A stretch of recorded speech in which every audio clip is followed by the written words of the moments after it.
você vai no SUS, seja bem tratado. Quando o Estado ele te atende e trata você da sua necessidade em relação à sua saúde, ele está fazendo o quê? Justiça. E é justo. Você é contribuinte.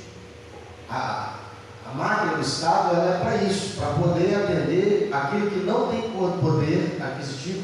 Ela é para todos, mas principalmente para atingir aqueles que não têm poder aquisitivo de um tratamento de saúde. Então, quando você vai lá e você é bem tratado ou é atendido, isso é justiça. Agora, como que o Estado, eu estou dando esse exemplo para a gente entender o que é equidade, porque na prática, no dia a dia, quando a gente for aplicar a equidade na sua vida, você for aplicar a equidade na sua vida, você precisa entender isso, que vai ter uma hora que você vai achar que você foi injustiçado e na verdade Deus está só usando de equidade com você. Então, quando o Estado ele age de equidade com você? Quando você chega no PA de atendimento e eles te dão uma senha por cor. Já percebeu isso? Porque ali no pré-atendimento a moça quer saber se o seu estado ele é grave, ele não é tão grave, ou ele é muito grave. Então a cor vai dizer qual é o tipo de atendimento que você está. Aí imagina que você chegou lá cedo, ficou lá assim, às 5 horas da manhã, está com dor, e ela te deu uma senha, que pela cor, você não está com tanta gravidade. Dá para esperar um pouquinho ali, ser atendido. Depois de 1h30, 2 horas que você está esperando, você continua com dor. Aí chega uma pessoa lá do nada, e a moça faz o pré-atendimento e dá uma senha para ela, que ela é gravíssima. E essa pessoa, ela é passada na frente. O sentimento que você tem que você foi o quê? Injustiçado. Mas a justiça é isso, que eu sou atendido, mas a equidade visa quem tem prioridade em ser atendido. Por isso está dizendo aqui, vós senhores, fazer o que for de justiça e equidade. Então imagine, por exemplo, os patrões, ele infelizmente tem que demitir algumas pessoas da empresa. Qual é o intuito de justiça que ele vai ter que agir? Agir com justiça, tratando todos de igual modo, sem distinção de raça ou credo. Se ele tem que demitir, ele tem que demitir. Certo? É claro que ele pode decidir entre aquele que dá mais lucro para a empresa, aquele que não dá, né? Em alguns casos a empresa elas demitem os que ganham mais salário. Se tem que demitir, eles preferem os que ganham mais salário. Aí, por exemplo, entre o empate, às vezes tem um funcionário que ele mora longe, gasta passagem, o outro não pega passagem. Então a empresa às vezes decide por aquele que gasta passagem. Mas na hora de demitir, tem um solteiro e tem um casado, o casado tem preferência em ficar. Porque a equidade diz o quê? Abaixo dele tem uma família que se alimenta dele. O jovem tem mais oportunidade lá fora. Se ele também ficar desempregado, só ele sofre. Então, as empresas, elas agem dessa forma, com justiça e equidade. Então, nós temos que tomar cuidado de agir também com justiça e equidade. O que é a equidade? Quando eu ajo com a justiça, olhando outros parâmetros para colocar em igual pé de comportamento. Por exemplo, quando o governo ele decide, por exemplo, dar assistência do auxílio emergencial, é só para a gente entender, irmão, porque fica mais fácil na realidade da gente. E aí ele decide dar, vai dar, beleza, vai dar, mas ele dá na mão da mulher.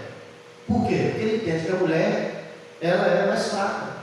Ela vai realmente alimentar a criança. E às vezes o cara não.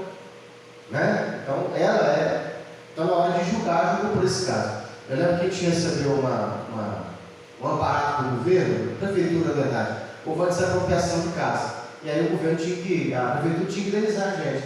Na hora de indenizar, o documento veio com minha esposa. Eu e ela somos juntos, mas o documento veio com ela.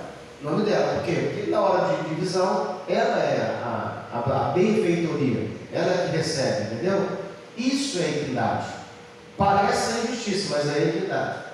Naquele caso, onde o juiz vai julgar a guarda dos filhos, ele tem que julgar com justiça, mas muitas vezes ele faz o quê? Com justiça, muitas vezes ele decide deixar a guarda com a mãe. Por quê? Porque já se viu que é melhor. Porque o pai tem que trabalhar. Muitas vezes ela vai ficar em casa. Então, se ela ficar em casa, ela cuida da criança. Mesmo separado, né? Ele consegue manter as crianças ali, dar assistência, mesmo vivendo junto. Então, isso é equidade. Perseverar em oração. No 2. Perseverar em oração, velando nela com ações. Irmão, o que é perseverar em oração?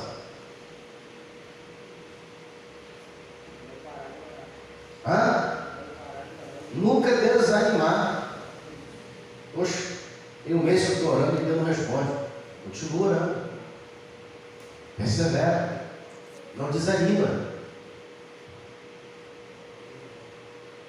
Perseverar em oração, velando nela. O que é velar?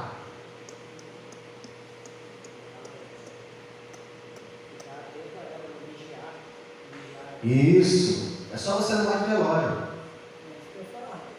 Na vigília, no velório. Está ali, atento, vigilante. Ou seja, esse versículo aqui é o mesmo versículo parecido que diz assim, como Jesus disse: vigiar e orar. Não adianta só eu orar, eu preciso também vigiar. Aliás, vigiar primeiro, depois orar. Então, velando nela com ações de graça. Ou seja, coloca uma oferta na jogada aí. Ora, vigia e oferta. Aleluia. Você fechou aí a brecha agora. Não foi o que Ana fez? Orava, insistia a Deus que desse um filho. Não deixou de orar, perseverou, vigiou, tampando as brechas, vendo aonde ela podia, o que ela podia fazer para que Deus pudesse lhe abençoar. Para fechar com chave de ouro, ela fez uma oferta. E Deus respondeu. Mas continua orando? Isso aqui é o segredo, oi? Mas continua orando? Sim. Eu já ouvi várias experiências de oração. Algumas eu experimento. Alguém fala assim, não, ora sim que vai dar certo. Aí eu vou e faço daquele jeito. Às vezes dá certo. Às vezes eu volto para o meu método normal. Às vezes eu mudo alguma coisa do meu método. Mas uma coisa eu já sei. De mim. Eu oro até eu sentir que recebi. Isso aí. Enquanto eu não tiver no meu coração, não é fisicamente não. Eu vou orar até Deus me mostrar, eu já te dei. Isso aí. Se eu ver com os meus olhos da fé, eu senti que já recebi, acabou. Eu lembro que eu estava pedindo a Deus, deixa eu ver aqui para mim não errar.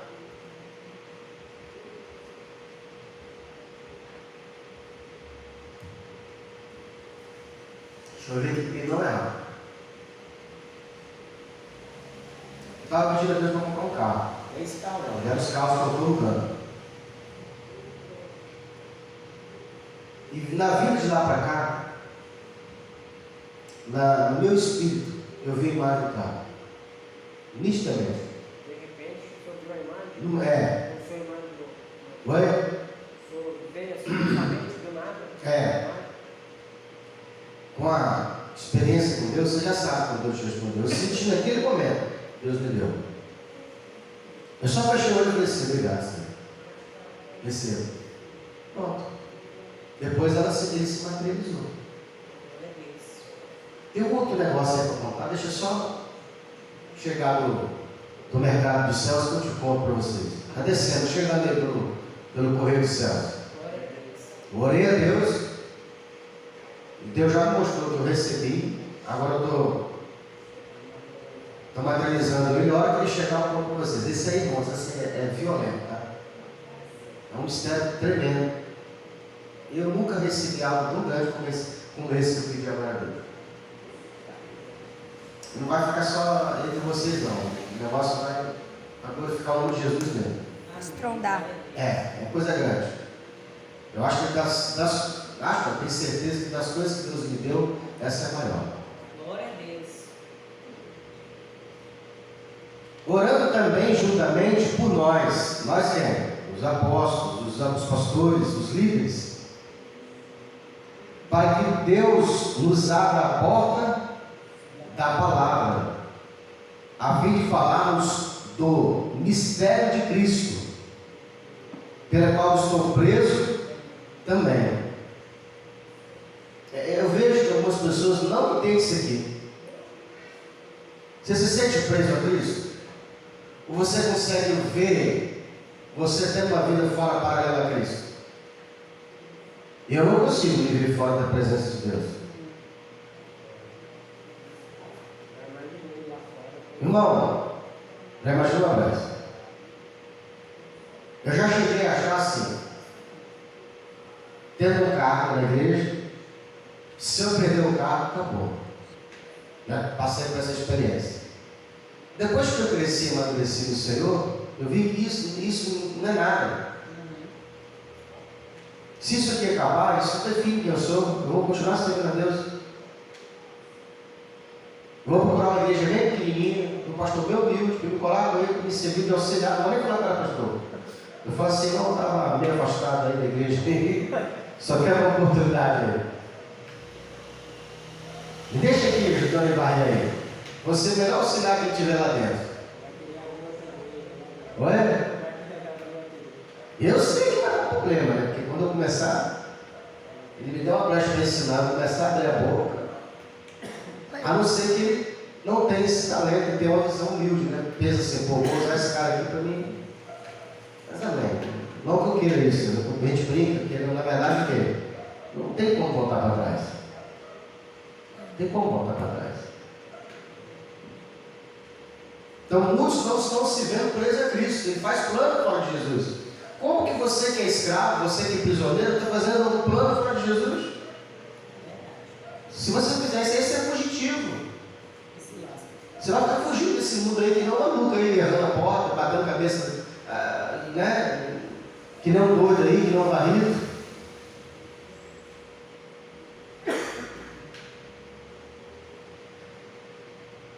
Para que, versículo 4, para que o manifeste, como me convém falar, andai com sabedoria para com os que estão de fora, remindo o tempo. O que é remir o tempo?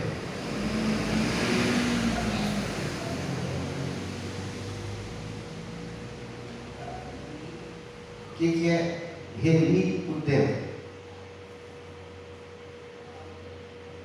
Diminuir. Diminuir. Remir o tempo de uma forma diminuir, é acelerar o processo que Cristo tem de voltar. Entendeu? De alguma forma a gente atrasa a volta de Jesus.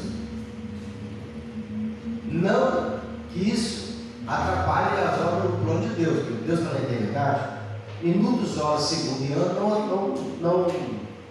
não influencia o mundo de Deus, o mundo da terra. Agora,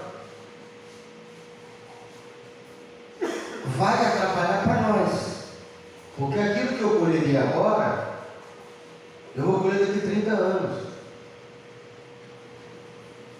Então, o que é remir o tempo? É entender quem você é, fazer o que tem que fazer, não ficar, fugindo do é aquela pessoa que levantou de manhã, ele sabe que tem aquele compromisso para fazer, mas ele fica enrolando. Minha filha é assim. Minha filha levanta de manhã, aí vai para o colégio. Aí chega de tarde, a mãe vai trabalhar, a mãe volta às tarefas, ela deita para dormir depois do almoço, depois ela vai para a rua. A hora que está dando 6 horas da tarde, ela começa. Finge que lava vazio, joga as vasilhas tudo lá dentro molhado, passa um pano mal passado, sabe? Isso aí é gente despreparada. que faz a obra, ela achando que não faz bem feito. Então, remir o tempo é eu encurtar, acelerar, fazer com que Jesus volte logo, pelo menos que os planos dele na minha vida se cumpram logo. Exemplo de remir o tempo. Em alguns casos, Deus tem uma obra na vida do casal, mas chamou um primeiro, o marido ou a mulher, que seja. E aí às vezes a pessoa acha, a mulher vem primeiro, geralmente a mulher vem primeiro. A mulher está na presença de Deus e o marido não vem. Ou ele está na cachaça, ou ele está no futebol, ou ele está em lugar nenhum, não vem para a igreja, não caminha com ela. Então ela acha que está na igreja, tudo que ela faz está certo. E tudo que ele faz está errado. Entendeu? E ela imagina na cabeça dela, no mundo dela, que o Deus que ela serve agora é o guardião dela e vai arrebentar com o cara. E faz aquela macumba gospel. Já viu macumba gospel? Ela ora para Deus pegar o cara. Até Deus falar para ela que ele, o marido, é o instrumento de Deus para mudar ela. É Deus. Porque a hora que Deus fizer algo na vida dela, ele também vem. Aconteceu comigo isso. Minha esposa só teve interesse pelas coisas de Deus depois de 10 anos, quando eu me sujeitei à vontade divina, deixei ser moldado pelo Senhor, aprendi com um caminho de paciência. Peguei aquele versículo de Paulo que Pedro vai dizer aos casados, para as mulheres santas. Pedro vai dizer assim: vós mulheres, vocês vão ganhar os vossos maridos em silêncio, só com testemunho. É verdade. Aí eu olhei no versículo e disse assim: eu não sou mulher não, deveria ser ela que estava nisso aqui, mas é palavra bíblica e tem poder, então vamos ganhar ela assim no silêncio. Eu não podia falar de Jesus para minha esposa. Havia um conflito, sabe? Hoje, graças a Deus, a gente fala abertamente, ela fala para me ouvir, ela quer ouvir, ela pergunta as coisas. Mas ela só foi possível depois que Cristo transformou a minha vida. Eu gerei valor, eu comecei a mudar, a dar resultado, a dar certo. Irmão, a transformação que Deus fez na vida dela foi assim, instantânea. Aquilo que eu achei que levaria anos, Deus fez em um mês. Então, remir também o tempo é isso, é você deixar de ser moldado pelo Senhor, para a hora que Deus tem que fazer na sua vida, fazer logo. A gente fica lutando.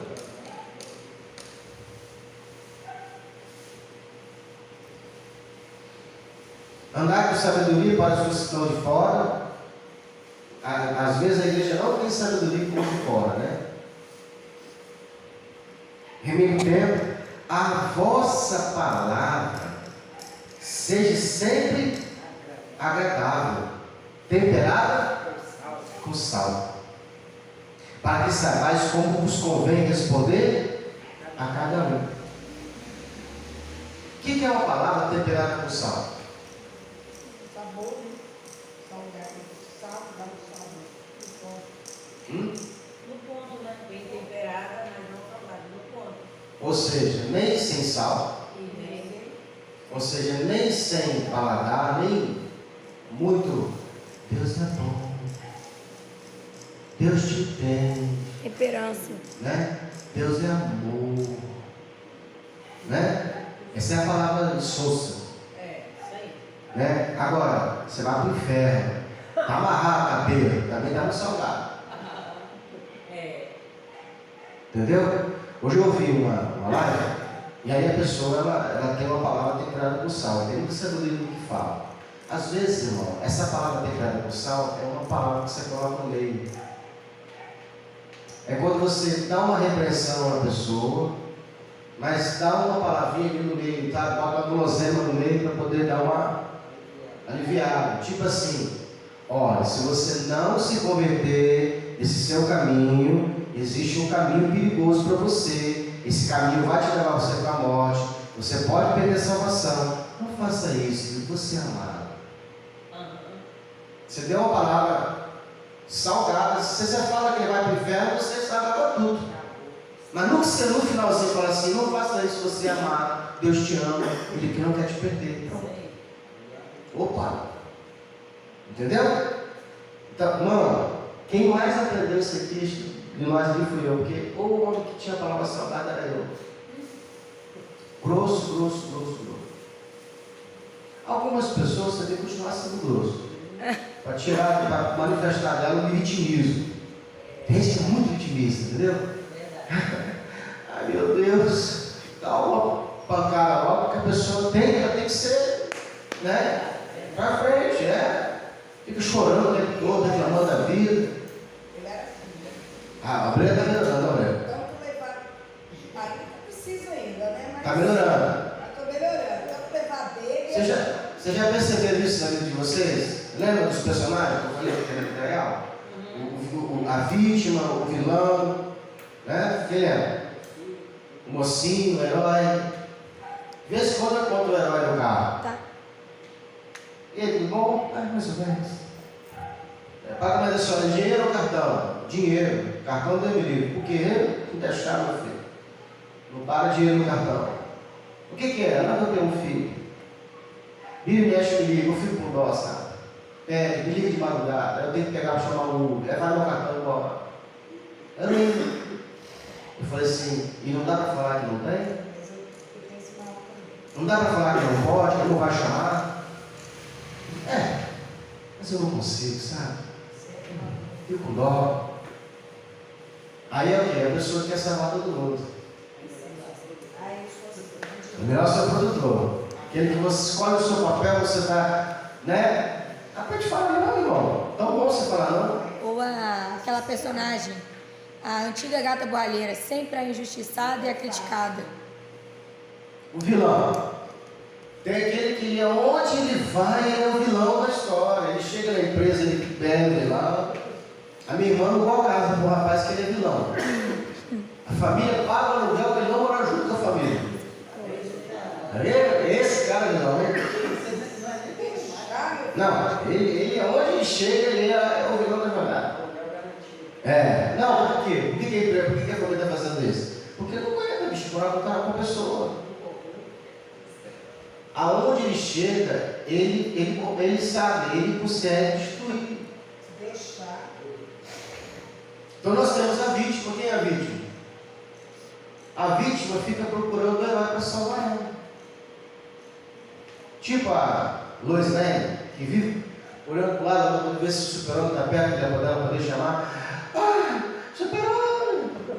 Se jogando ali do prédio para poder vir socorrer ela. Isso na vida real existe. Traumas emocionais que as pessoas têm, que ficam caçando, sabe? Elas se vivem se fazendo de vítima. Então. Aí, pastor. Oi. Semana passada eu estava conversando isso com a minha irmã, né?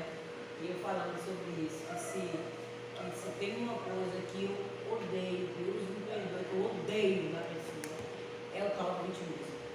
É igual eu falo com a minha irmã, às vezes eu prefiro aquela pessoa que chega pra mim assim, fala igual, às vezes até pra gente mesmo, né? Que eu sou assim, se tá faltando alguma coisa na minha casa, alguma coisa, ô minha irmã, você tem isso pra você me arrumar? Ou tal dia eu te dou, ô minha irmã, não tô assim. Aí ela mesma coisa, abre esse negócio aqui do meu lado. Tá faltando, é o último que eu despejei, não tenho mais. Deus proverá, não tenho agora. Vamos ver. Pastor, não faz isso comigo, não. Porque se o Senhor fizer, eu fazer isso comigo, não adianta. O Senhor não vai tirar de mim dó, não tem? É o contrário, eu não vou ajudar o Senhor. Que Deus me perdoe. Agora, se eu chegar lá, eu estou precisando disso e disso e disso. Então, o Senhor pode ter certeza, pastor. Vou dar um jeito, vou tirar. Tá aqui, pastor, não precisa devolver, não. Agora, em nome de Jesus, não abre a boca com vitimismo. Eu estou assim, não Pode dar nada. Eu era assim com ele. Já viu esse cara puxando carrinho? Já o que Era é? assim com Porque esse cara que está na rua puxando esse carrinho de reciclagem, de vez em quando eu passo por ele, está agressivo, bravo. Não tem? Esses aí eu paro e falo assim, às vezes eu paro no carro e falo, pode passar, mano. Ele está nervoso, está bravo, eu falo assim, está descendo a vida, viu? Por quê?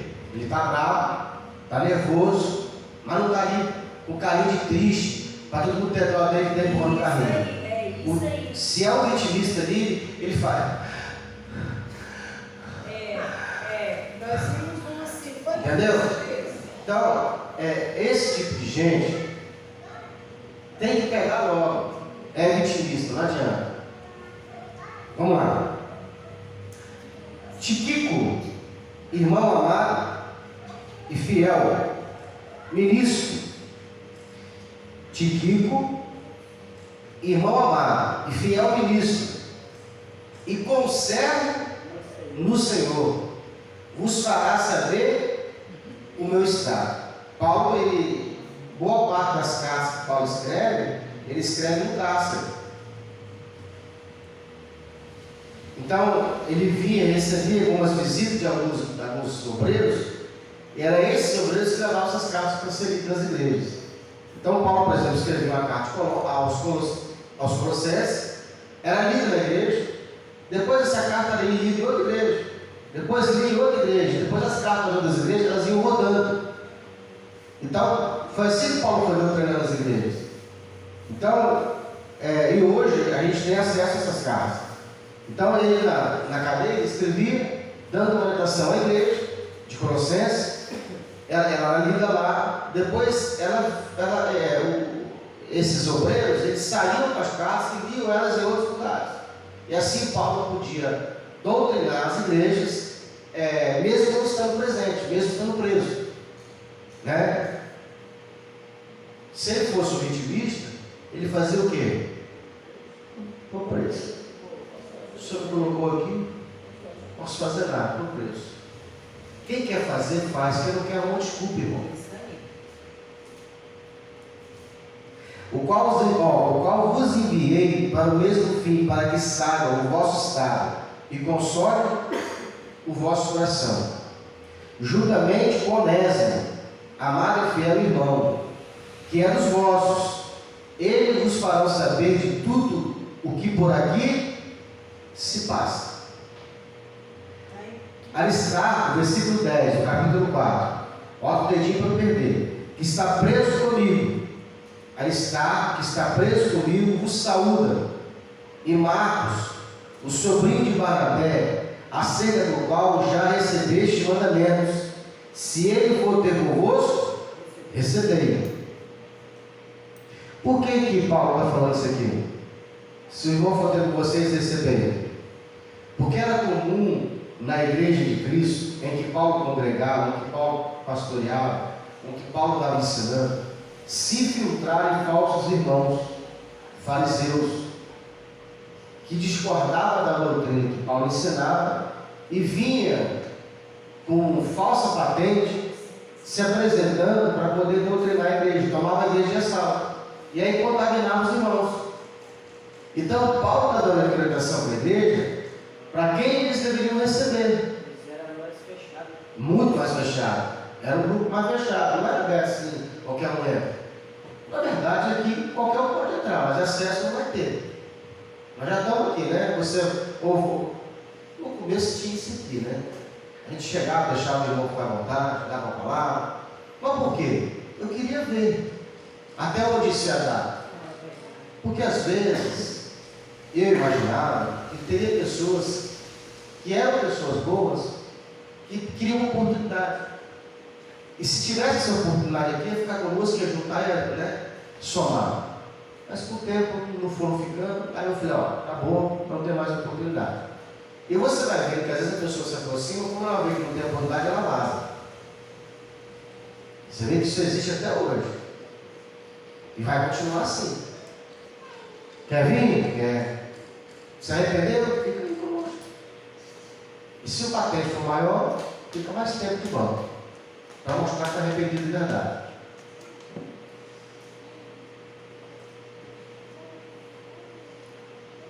Versículo 11. E Jesus, chamado justo, os quais são da circuncisão, são esses unicamente os meus cooperadores no reino de Deus. E para mim tem sido.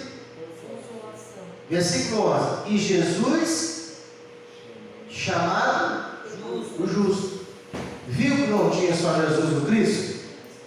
Tinha outro Jesus. Eu não sei se você sabe, mas Barrabás também se chamava Jesus. Bar-Abas. A palavra Abas, Abba Pai, filho do Pai.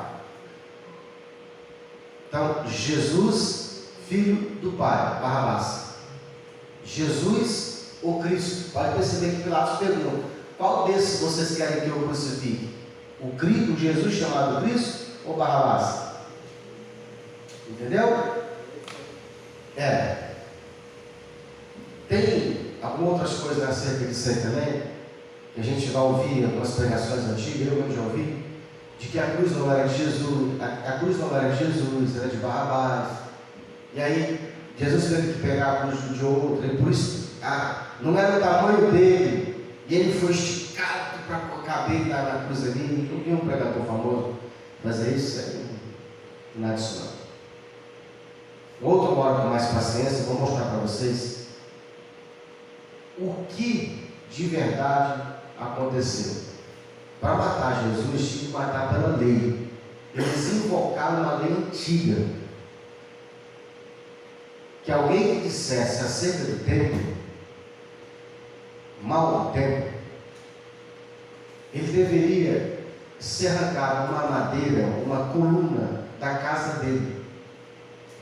Então, quando Jesus vai dizer, alguém vai dizer, vai acusá-lo, derruba esse templo, que em 3 dias eu edifico ele, está falando do seu próprio corpo. Alguém vai dizer, que eu ouvi dizer, que ele destruiria o templo de Jerusalém, o templo onde eles adoravam, e que construiria em 3 dias. Então, eles ressuscitam uma lei antiga, e aí, na lei está dizendo que se alguém dissesse mal acerca do templo, deveria ser arrancado uma madeira da sua própria casa. Então, arrancaram uma madeira de coluna, pé direito, madeira central da casa, para poder servir de crucificação. Para isso, tiveram que destruir a casa de Maria, onde Jesus morou. É por isso que Jesus crucificado, ele olha para João e fala assim: João, eis aqui a tua mãe. Mulher, eis aqui teu filho. Por quê? Porque ela não tem mais casa para morar. Ou seja, ele está dando uma ordem para João receber ela como hóspede na casa dele. E ele vai ser, a madeira vai ser da própria casa dele, onde ele vai ser crucificado. Então, os judeus, por exemplo, os romanos crucificavam em forma de X. Quem crucificava em forma de cruz eram os judeus. E Jesus foi crucificado em forma de cruz. Oi? Que diferença tinha? O quê? X e a A maneira com que era feita a execução. Isso prova que quem matou Jesus não foi os romanos, foram os judeus. Ele não foi morto por mãos humanas, por mãos de romanos, foram os judeus. Irmão, isso é bíblico. Quem tinha que imolar o cordeiro da Páscoa foi o sacerdote, e foi o sacerdote que não matava. É bíblico isso aí, tá? E se cumpre toda ela na Bíblia.